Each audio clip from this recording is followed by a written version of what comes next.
Bismillahirrahmanirrahim. Alhamdulillahirabbil alamin wassalatu wassalam ala asyrafil anbiya'i wal mursalin wa ala alihi wa sahbihi ajma'in. Subhanaka la ilma lana illa ma 'allamtana innaka antal alimul hakim. Rabbi shrah li sadri wa yassir li amri wahlul 'uqdatam min lisani yafqahu qawli. Amma ba'd.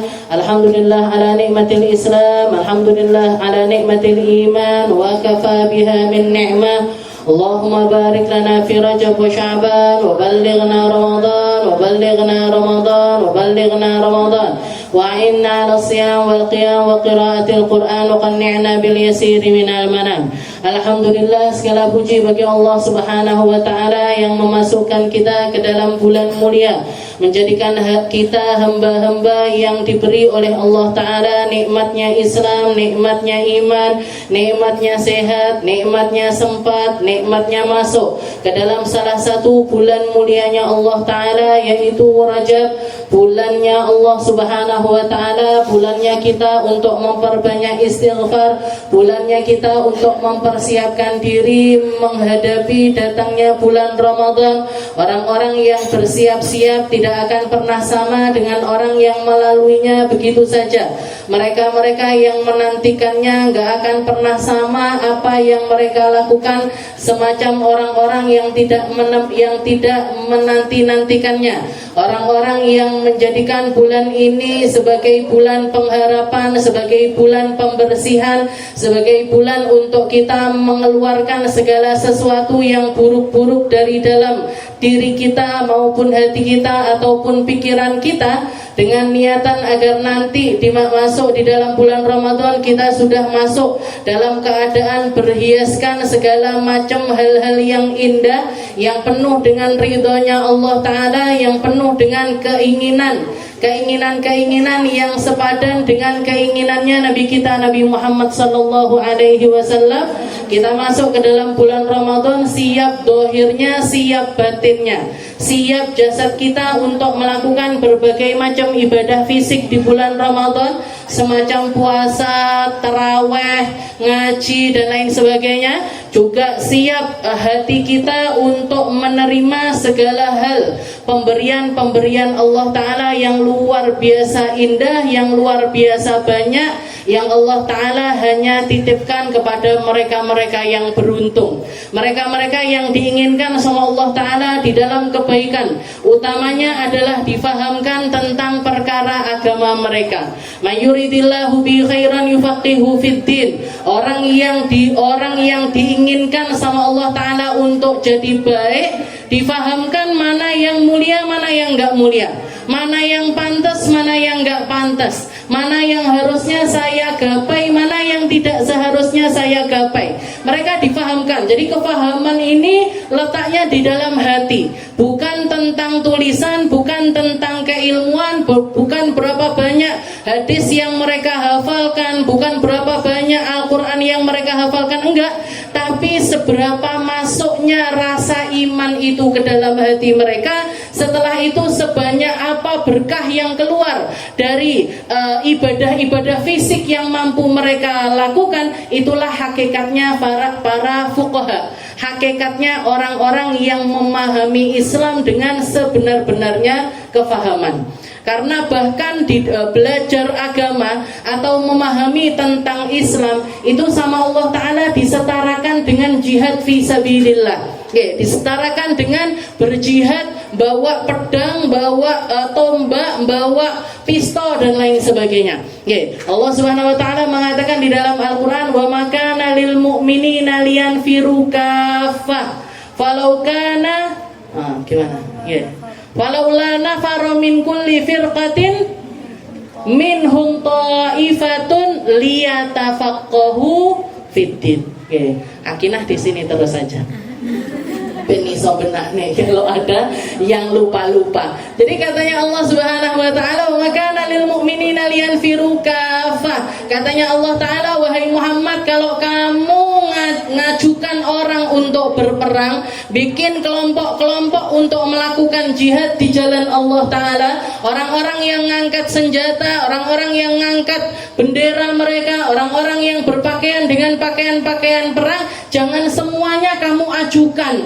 Para penghafal Al-Quran jangan semuanya kamu ajak perang. Orang-orang yang ngerti halal haram jangan semuanya kamu ajak berperang. Jangan semuanya kamu lepaskan di medan peperangan, karena bahkan di negeri-negeri kita itu butuh minhum ta'ifatun liyatafaqahu. Allah Ta'ala dengan jelas mengatakan harus ada kelompok-kelompok orang yang di situ mereka mengajarkan agar mereka faham makna keimanan, agar mereka faham syariatnya Allah Ta'ala, agar mereka ini faham gimana caranya membaca Al-Quran yang benar, hukum-hukum di dalam Al-Quran, ini yang benar, ini yang salah, ini yang nasikh, ini yang mansukh, ini ayat-ayat yang begini, begitu dan lain sebagainya. Minhum ta'ifatun liyatafaqahu fiddin.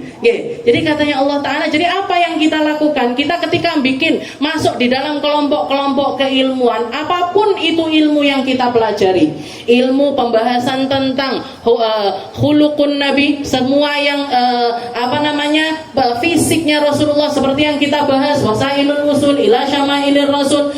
Buat apa kita belajar tentang bajunya Nabi? Buat apa kita belajar tentang fisiknya Nabi, matanya Nabi begini, pipinya Nabi begini, telinganya Nabi gini, postur badannya? Untuk apa kita mempelajari? Untuk mendekatkan hati kita kepada Rasulullah SAW. Karena Nabi Muhammad itu aslus syariah. Nabi Muhammad itu asal dari syariat itu ya Nabi. Gerak-geriknya Nabi jadi hukum, iya tidaknya Nabi jadi hukum. Semua yang berkaitan dengan Rasulullah SAW menjadi hukum. Jadi jenengan duduk di majelis Al-Quran, jenengan duduk di majelis fikih, jenengan duduk di majelis tafsir, jenengan duduk di majelis sirah, jenengan duduk di majelis keilmuan apapun yang nyambungkan kita kepada Allah Subhanahu wa Ta'ala, ini masuk di dalam kategori minhum ta'ifatun liyatafaqahu fid. Harus ada sekelompok orang yang mendalami ilmu agama, yang mempelajarinya dengan benar, yang mempelajarinya runtut dari orang-orang terdahulu, nggak terputus sanadnya, nggak terputus keilmuannya, nggak terputus mereka ngambil ini dari siapa. Harus ada. Dan berkat dari kelompok-kelompok tersebutlah Al-Quran, Islam, agama ini walaupun ditinggal wafat Nabi Muhammad SAW 1400 tahun yang lalu, asar keilmuannya ini masih bisa kita rasakan dengan sebegini luasnya. Fatihah yang jenengan baca di dalam setiap sholat sama persis dengan Fatihah yang dibaca sama Nabi Muhammad SAW. Gak dikurangi barang satu harokat pun, gak dikurangi barang satu huruf pun, gak dikurangi berhentinya di mana, gak dikurangi sama sekali. Gak ada yang lepas dari apa yang dilakukan sama Rasulullah SAW dulu sampai sekarang. Berkat apa? Berkat kelompok-kelompok yang mempelajari ilmu agama. Walaupun modelnya berkembang macam-macam.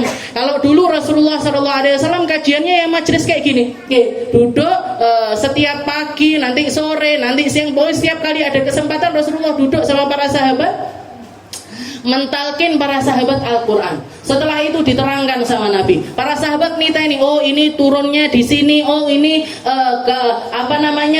karena hal ini bahasnya tentang masalah ini, sabab nuzulnya begini begitu. Nah, dijadikan pembahasan sama para sahabat dari lisan ke lisan. Dari lisan ke lisan. Zaman sekarang berkembang jadi berbagai macam modelnya. Ada yang namanya pondok pesantren, ada yang namanya sekolah ini, rumah ini dan lain sebagainya. Tapi selama intinya adalah nyari dari ilmunya Allah Subhanahu wa Ta'ala, yang penting kita harus jelaskan siapa ini, runtutannya kemana ini, guru saya ini gurune nyambungnya kemana ini.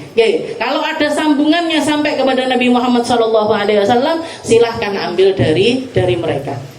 Yang penting jangan ngaji sama Mbah Google.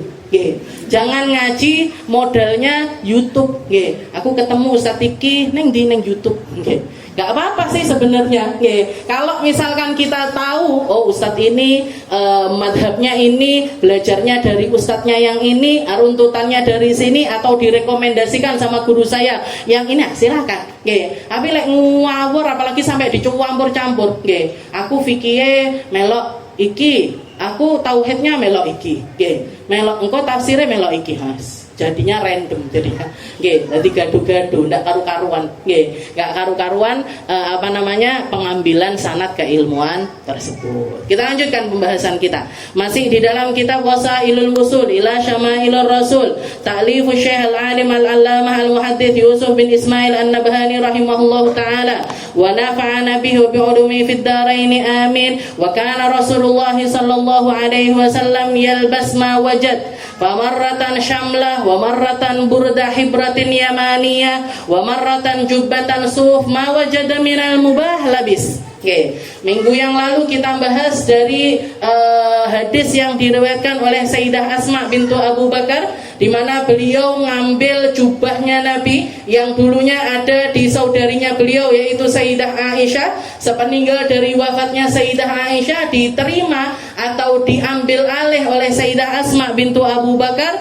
dan beliau menggunakan jubahnya Nabi tersebut sebagai wasilah tabarruknya umat. Jadi yang melakukannya sahabat yang ketemu langsung sama Rasulullah Shallallahu Alaihi Wasallam, keluarga dari orang yang paling dekat dengan Nabi Muhammad Shallallahu Alaihi Wasallam yaitu Sayyidina Abu Bakar As-Siddiq. Beliau melakukan setiap kali ada orang sakit, beliau ngambil jubahnya Nabi, dicelupkan ke air. Setelah itu air bekas rendaman itu tadi diminumkan ke orang-orang yang sakit. Gak enek sing protes, gak enek orang yang ngomong, oh Sayyidah Asma bid'ah, gak ada. Gak ada yang bilang, oh Sayyidah Asma syirik, menyekutukan Allah Ta'ala, masa pakai wasilah jubah buat ngobati orang sakit. Kira-kira ini yang ngomong sama Sayyidah Asma ini aliman mana ini kira-kira? Yang lebih ngerti sama syariat ini kira-kira Sayyidah Asma apa orang-orang baru yang keluarnya itu di zaman-zaman akhir ini mengatakan hal-hal yang semacam itu? Gak usah nemen-nemen, gak usah nemen-nemen ngambil barokah, gak usah nemen-nemen untuk memperlakukan orang begini begitu dan lain sebagainya. Nah, ini kira-kira aliman mana sama Sayyidah Asma? Atau yang beredar sekarang kan ada kayak kita kita tahu beberapa kali kita ziarah di situ di Temboro, ada janggutnya ada peninggalannya Nabi berupa janggutnya Rasul. Ini beberapa helai dari janggutnya Rasul, ada yang dari rambutnya Rasul, ada siwaknya Nabi dan lain sebagainya. Dan mereka di situ bahkan menggunakan setiap berapa bulan sekali itu rambut itu dicelupkan ke air, setelah itu dibotol-botoli. Saya ketika ziarah sama jenengan-jenengan waktu itu setiap orang tak kasih souvenir nih gitu, air celupan rambutnya Rasulullah Shallallahu Alaihi Wasallam. Datang sekelompok orang yang nyerang, hulu katanya, hulu, berlebihan, ini itu dan lain sebagainya. Ini sesuatu yang langsung nyambung sama jasadnya Rasulullah Shallallahu Alaihi Wasallam. Kalau Sayyidah Asma pakai jubahnya Nabi untuk tabarukan, apalagi dengan jenggotnya Nabi, apalagi dengan rambutnya Nabi. Tapi kan kemungkinan itu orangnya bohong. Kita lihat Temboro ini yang punya siapa, kiai siapa, dan di situ juga ada sertifikat keaslian. Masalah mereka bohong itu bukan urusannya kita. Masalah mereka itu ngomong misalkan ini rambutnya Nabi padahal bukan, ini jubahnya Nabi padahal bukan, dan itu bukan urusannya kita, Bu. Itu urusan mereka sama Allah Ta'ala. Kalau mereka bohong ya siap-siap aja masuk ke dalam nerakanya Allah. Nabi Muhammad SAW mengatakan, man kadzaba alayya muta'ammidan falyatabawwa maq'adahu minan nar. Barang siapa yang mencatut namanya Nabi, yang make namanya Nabi dengan kalam, dengan lisan ataupun dengan klaim tertentu, bahkan mimpi sekalipun, aku mimpi ditekani Rasul. Apa katanya Rasulullah? Aminah, kalau ibu ini Fulanah bin Fulan lek melok ngaji ojo oleh, misalkan Rasulullah bilang kayak gitu. Ibu yang rumahnya di sana jilbabnya warnane iki Rasulullah ini yang bilang di dalam saya bilang, Bu, Ustazah saya kok nggak boleh ngaji? Rasulullah nggak boleh jenengan datang ke majelis saya. Walaupun itu sesuatu yang nggak mungkin. Dan itu adalah sesuatu yang bohong. Berarti katanya masuk di dalam golongan kalimat ini tadi. Masuk di dalam golongan yang dikatakan sama Rasulullah SAW, man kadzaba alayya, barang siapa yang berdusta atas nama aku dan dia sengaja melakukan hal yang semacam itu, falyatabawa maq'adahu minan nar, maka tinggal nunggu aja tempatnya dia di neraka wis dicepak nih sama Allah Ta'ala. Tinggal nunggu penghuninya ini datang, tinggal nunggu yang mau duduk di situ itu datang. Ngomong hadis padahal bukan hadis, ngomong begini padahal bukan sesuatu yang nyambung sama Rasul. Nah itu urusannya dia. Tapi kalau kita, masyhadnya kita, cara pandang kita, cara kita untuk menilai sesuatu, cara kita untuk dan yang beruntung adalah kita. Ketika kita merasakan rasa-rasa yang luar biasa di hadapan hal-hal yang menjadi peninggalannya Rasulullah SAW, ketahuilah Bu, berarti hati ini jenengan urip. Berarti iman kita itu hidup, berarti apa yang ada di dalam hati kita ini benar-benar nyambung sama Rasul. Masalah orang bohong itu urusannya dia sama Allah Ta'ala. Tapi ketika kita ngambil sesuatu karena nyari barokah dari Nabi Muhammad SAW, nggak ada salahnya. Itu semuanya nggak ada salahnya. Jadi setelah itu dikatakan bukan Rasulullah SAW yalbas ma wajad.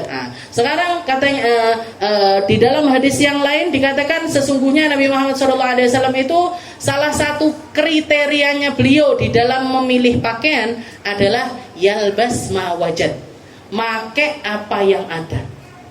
Make apa yang ada. Duduk dibuka lemari ini bareng ngono ditelok.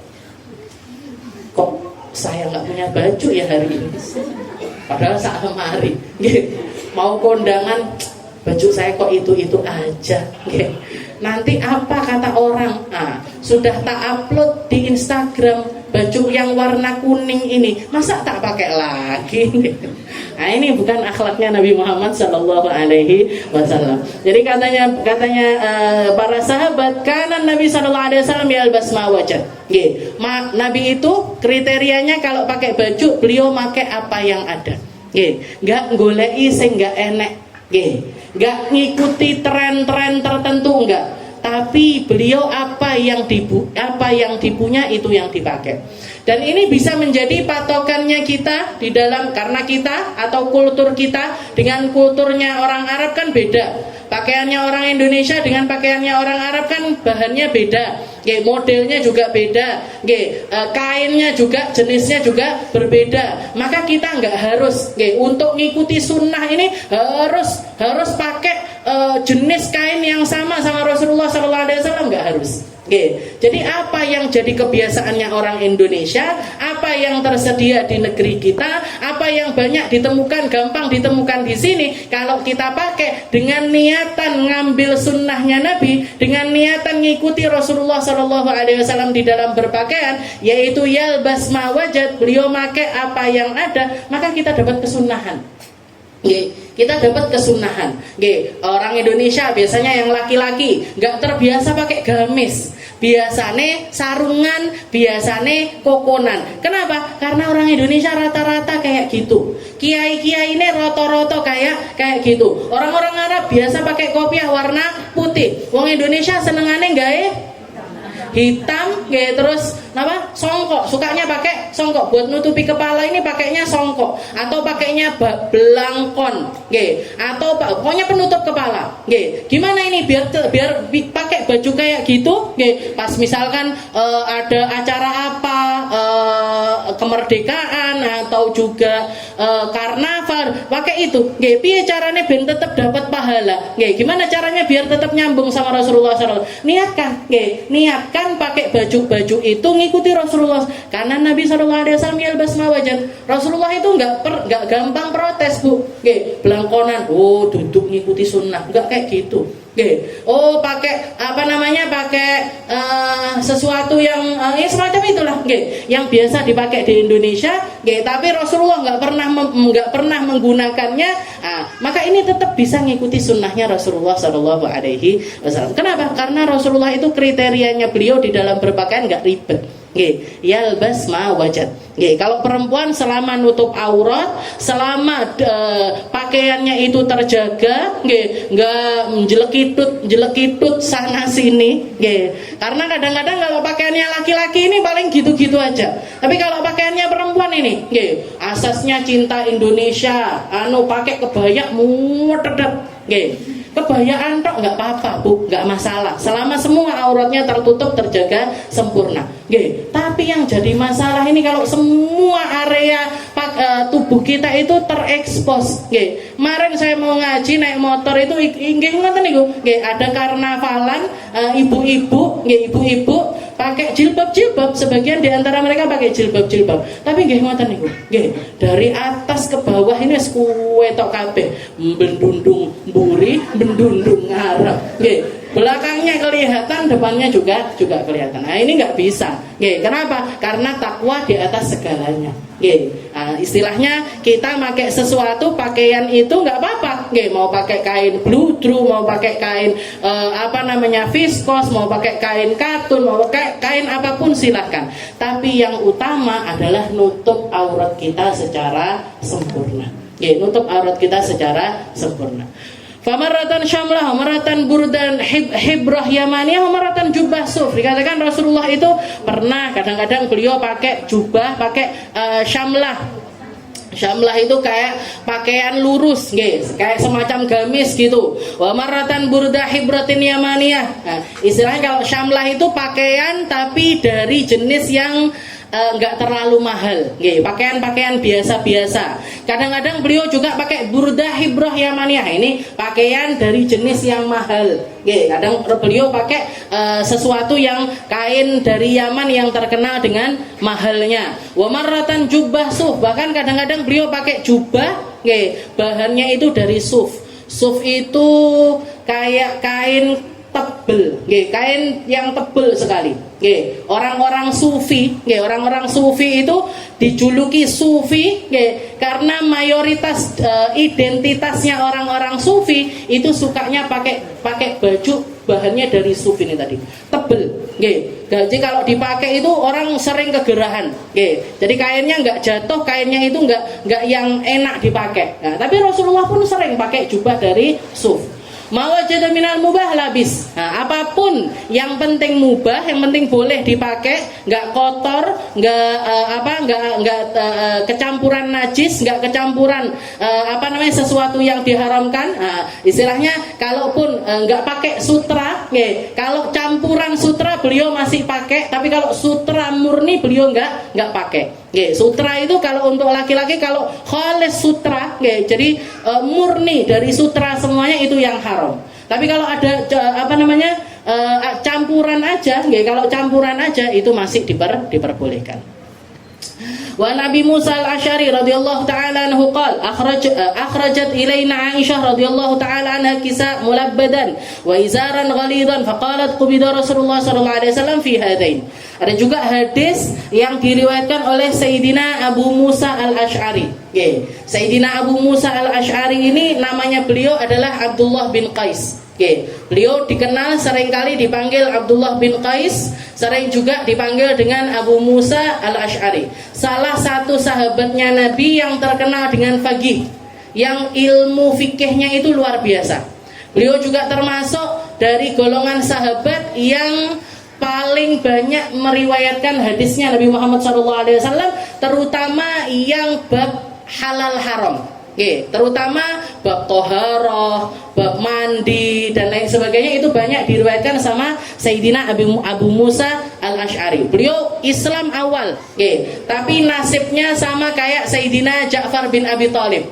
Jadi setelah masuk Islam beliau melarikan diri atau memilih untuk enggak membersamai Nabi Muhammad SAW untuk berdakwah di negerinya sendiri.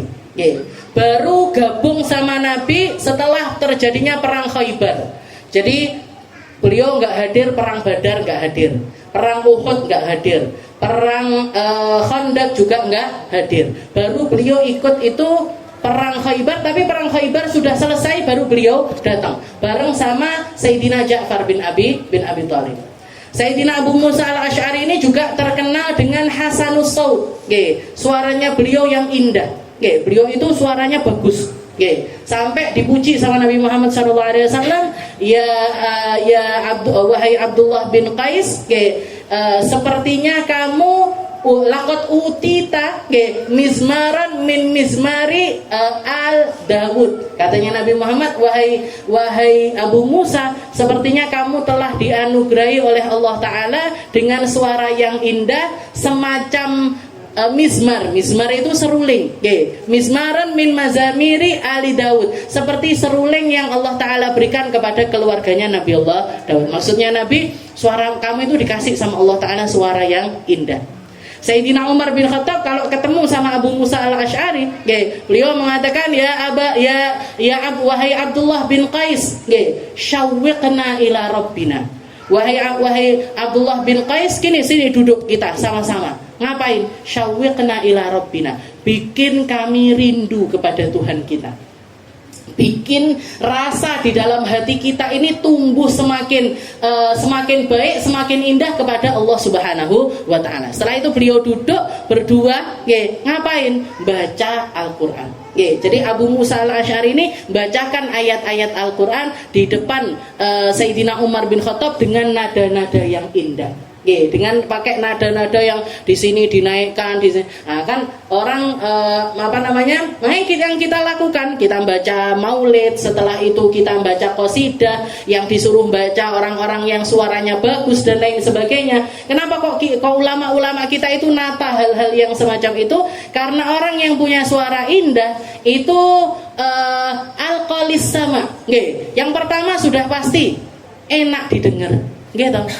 Jajan lek sing ditaruh di depan ini sing suarane serak-serak, apa sing suarane fales-fales, apalagi yang nggak ngerti nada, kan bacaan yang indah, qasidah yang indah jadi nggak enak. Jenengan jajal ae, kalau pengen tahu tadi membaca qasidah khairal bari, tak teroknya neng omah. Nanti jenengan rekam.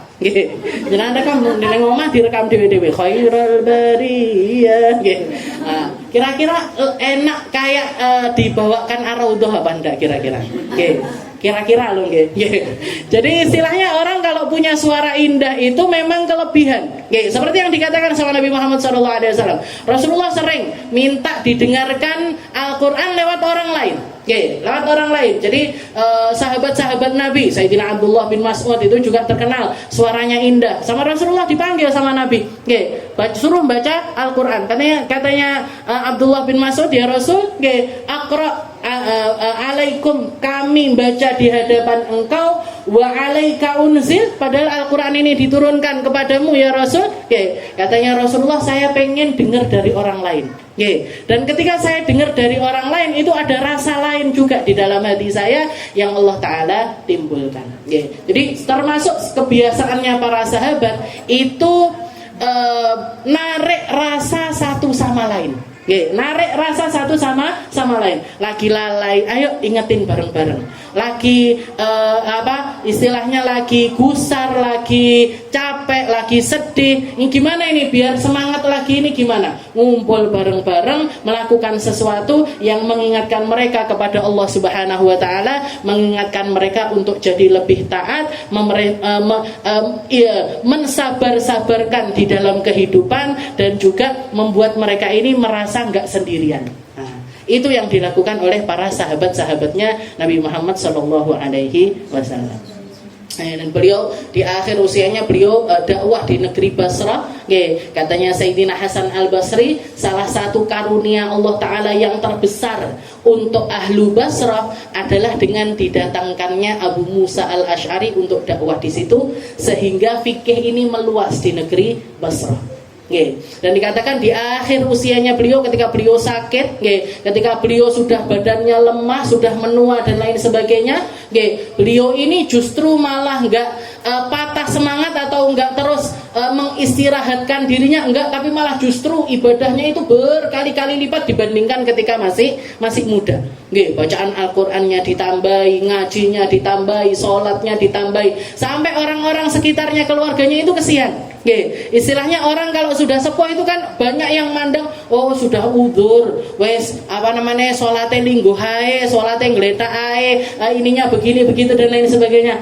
Tapi Abi Musa al-Ash'ari ini malah justru beliau itu malah tambah bersemangat di usia tuanya. Nggih, ketika ditanya orang-orang Jawane istilahnya maksudnya orang-orang itu biar jenengan ini enggak usah nemen-nemen, nggih, berangkat ke masjid, pulang nanti berangkat lagi ibadah baca Al-Qur'an banyak, enggak usah nemen-nemen. Istilahnya jenengan ini sudah udur, sudah tua. Allah taala pasti ngerti kalau kalian itu orang-orang semacam kamu itu mengurangi ibadahnya. Maka jawabannya Abu Musa Al-Asy'ari, apa kalian enggak ngelihat? Apa kalian nggak belajar dari seekor kuda? Kuda itu ketika masuk di area pacunya dia, ketika masuk untuk berlomba, ketika masuk untuk lomba satu sama lain, ketika di akhir finish, ketika menjelang finish, ketika melihat oh ini akhir dari ujung perlombaan ini, mereka justru mengerahkan seluruh tenaganya untuk mencapai garis finish itu secepat mungkin. Mau yang keluar awal ataupun yang setelahnya, tetap di akhir itu malah tambah semangat. Jangan sampai kita sebagai manusia kalah sama seekor kuda. Jadi tambah tuwek, kudune malah tambah semangat. Oh, umur saya 40, ndak oleh podo iki ngajine, salate, dikire karo sing umur 30 ndak oleh podo. Yang umur 30 ngelihat ibadahnya orang-orang yang umur 20. Oh, nggak boleh sama. Apalagi yang 50, apalagi yang 60. Apa neh sing 70 ke atas dan lain sebagainya. Jadi begitu ngelihat iki bariki, dilungkas, harus tambah semangat. Ndak ndongakne panjang umur kabeh. Ini perkataannya Abu Musa Al-Asy'ari. Jadi seperti itu. Katanya beliau apa? Salah satu hadis yang diriwayatkan oleh Abu Musa Al-Asy'ari tentang pakaiannya Nabi Muhammad SAW. Beliau mengatakan akhrajat ilaina Aisyah radhiyallahu taala anha. Sayyidah Aisyah itu pernah mengeluarkan baju di hadapan kita semuanya berupa kisaan mulabbadan, berupa pakaian atas bawah. Atasannya itu kisah. Jadi pakaian ya kalau kita ngomongnya koko lah, kemeja atau koko yang biasa dipakai sama Nabi. Bawahnya itu izar, semacam sarung. Dan pakaian ini yang unik katanya kisaan mulabbadan. Sayyidah Aisyah itu mengeluarkan pakaian atasan yang sudah banyak tambalan di situ.